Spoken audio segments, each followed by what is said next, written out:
Hello students, welcome to apnateacher.com. This is Murtaza Haider, your mathematics instructor for second year Sindh board.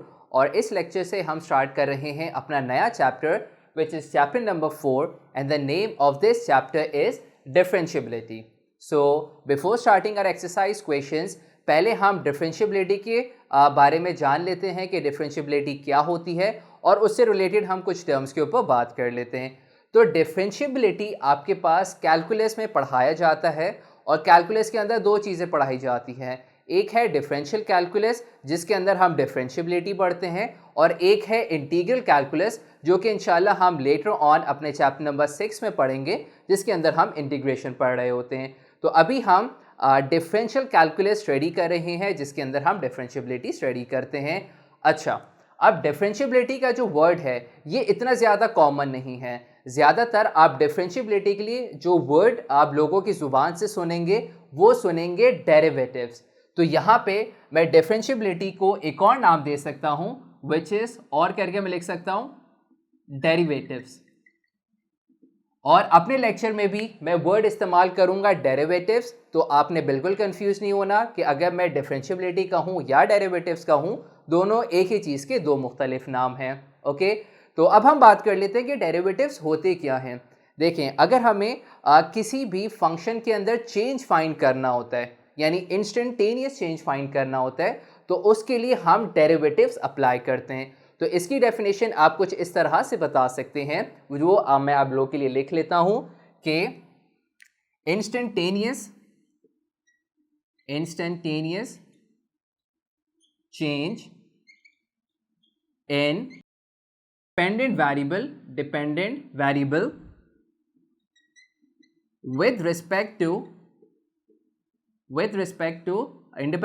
instantaneous change in dependent variable with respect to independent variable.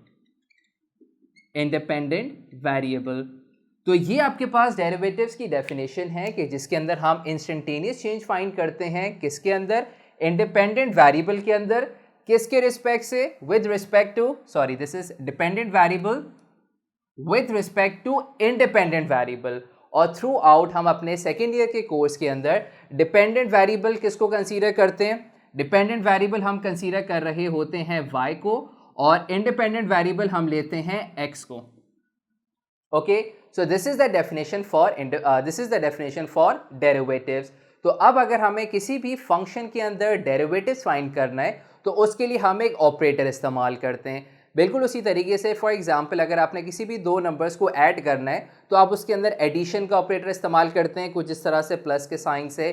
For example अगर आपने किसी भी दो numbers को minus करना है तो आप सब्ट्रैक्शन का ऑपरेटर इस्तेमाल करते हैं माइनस साइन से. उसी तरीके से डेरिवेटिव्स का अपना एक ऑपरेटर होता है और किसी भी फंक्शन के अंदर अगर आपने डेरिवेटिव फाइंड करना है तो उसके लिए जो हम ऑपरेटर इस्तेमाल करते हैं उसको हम रिप्रेजेंट करते हैं कुछ इस तरह से d बाय डी एक्स.